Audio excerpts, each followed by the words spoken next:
Welcome back for video 2 for lesson 7.4.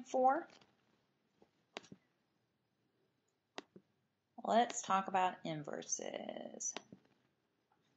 Okay, by the definition of a logarithm, it follows that the logarithmic function g of x equals the base b logarithm of x, or log base b of x, is the inverse of the exponential function f of x equals b to the x.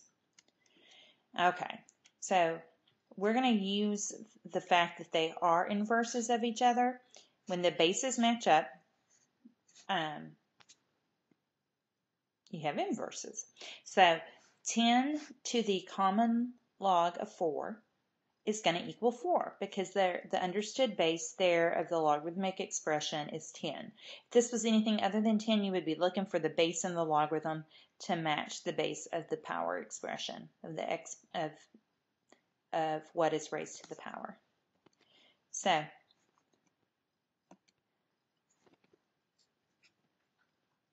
those are inverse operations, they're inverse functions, so they undo each other, and so you end up with your original input of 4. Okay, I've got the base 5 logarithm of 25 to the x. So I can use the fact that they're inverses if I have the same base. So I have to stop and go, well, can I write 25 as a power of 5? And I can.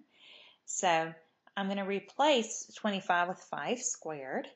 And then I'm going to simplify. Power to a power means I multiply my exponents. And so I have 5 to the 2x. So that's my input. It is being raised as a power of 5, and then I take the base 5 logarithm of it.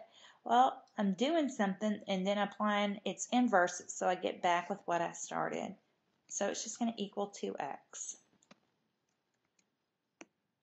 Okay, we're going to find the inverse of the function. We've got y equals 6 to the x, and then we have y equals natural log of x plus 3. To write the inverse function of an exponential function, you're just going to have to use the definition of logarithm. The inverse of y equals 6 to the x is y equals the base 6 logarithm of x, or log base 6 of x. Okay, you're just going to have to use the fact that those are inverse functions of each other. Now, when you start with logarithmic form, you can actually use the method that we've done before where you exchange the x's and y's. So that's kind of nice. So start with exponential form, you just have to use definition of logarithm. And start with logarithmic form, go back to what you know, switch x and y. Okay, so x equals the natural log of y plus 3. In other words, the natural log of y plus 3 equals x. Now we're going to write it in an exponential form, which means we're going to swoosh. It's a little difficult to swoosh at first when you have natural log. Remember, there's an understood base of e. So you're going to have e to the x equals y plus 3. So e to the x, because your understood base is e, to the x equals y plus 3. We want to solve for y, which means we're going to subtract 3. So y equals e to the x minus 3. And that is the inverse of natural log of x plus 3. All right, parent graphs of logarithmic functions. The graph of y equals the base log base b of x is shown below for b greater than 1 and for 0 less than b less than 1. Because y equals log base b of x and y equals b to the x are inverse functions, the graph of y equals the log base b of x is the reflection of the graph of y equals b to the x in the line y equals x. Okay, so note that the y-axis is the vertical asymptote of the graph y equals log base b of x. The domain of y equals log base b of x is x greater than 0, and the range is all real numbers.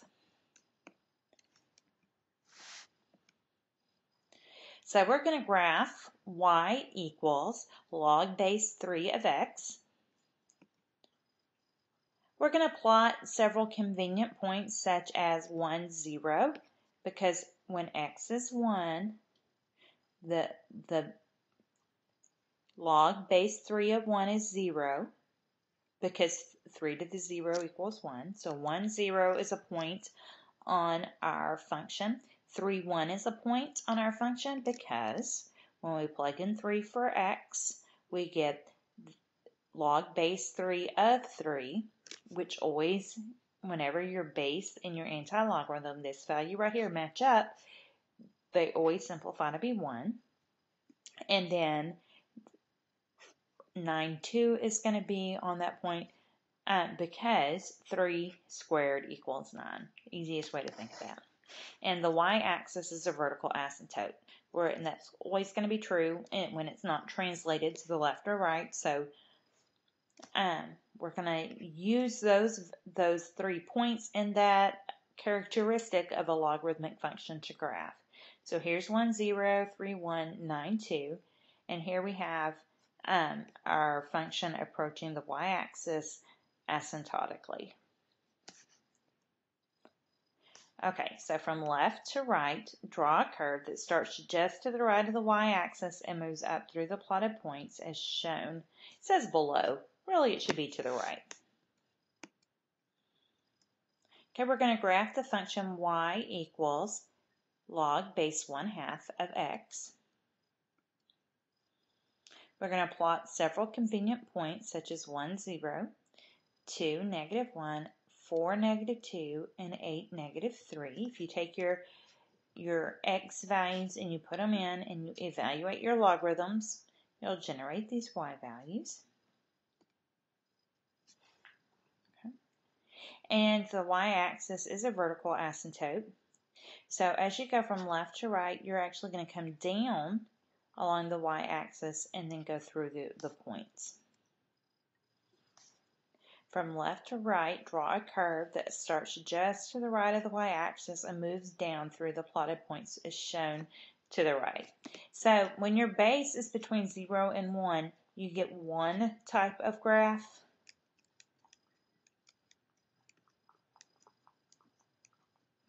When your base is larger than 1, you get a different type of graph. Okay, so if our base is larger than 1 of our logarithm, our graph is going to look something like this. If our base is between 0 and 1, it's going to look something like so. It's always helpful to have those pictures in mind. You can graph a logarithmic function of the form y equals log base b of x minus h plus k by translating the parent function y equals log base b of x. Okay, so we're going to graph y equals log base 2 of x plus 3 plus 1, and then we're going to state the domain and range. Okay, so we're going to sketch the graph of the parent function y equals log base 2 of x, which passes through 1, 0, 2, 1, and 4, 2. Okay, so here is our parent function, y equals log base 2 of x. Okay, here's our points, and then here is our asymptote. And you can always get these points by plugging in the x value. The log base 2 of 1 is 0 because the log base anything of 1 is 0. The log base 2 of 2 is 1 because whenever your anti-logarithm and your base match up, that evaluates to be 1. The log base 2 of 4 is 2 because the second power of 2 is equal to 4. Okay, so now we're going to do our translating. Remember, it's x minus h, so h is negative 3. So we're going to move 3 to the left. It's plus k, so k is 1, so we're going to move 1 up. So we're going to translate the parent graph left 3 units and up 1 unit. And so you can see 4, 2. When we translate it over and up, we get to 1, 3. 2, 1. When we translate it over and up, it translates to a negative 1, 2. 2, 1. When we go over and up, I just did that one, translates to negative 1, 2. And then 1, 0 when we go over and up translates to negative 2, 1. And so we just move everything over 3 units left and 1 unit up. All right, remember for logarithmic functions, it's the domain that's restricted and the range is all real numbers. So exponential functions, it's different. The domain is all real numbers and the range is restricted. Logarithmic functions, they're inverses, so it makes sense. Here the domain is restricted and the range is all real numbers. So for our domain here, we start, you can see where we start at just past x equals negative 3. So x has to be greater than negative 3. Yes, we have the arrows going, but that means they keep going down and they keep going up. They don't keep going over. Okay, we have an asymptote there. So there is a vertical asymptote at x equals negative 3. So our x's are greater than negative 3 and our range is all real numbers. Okay guys, that's it for this lesson. Do the problems to try on your own and come to class ready to check them and to get started on your rounds. Remember, if you can't do the problems to try on your own, you need to either rewatch the videos until you can, or you need to come in for a little bit of help. All right, I'll see you soon. I hope you have a really good day. Bye-bye.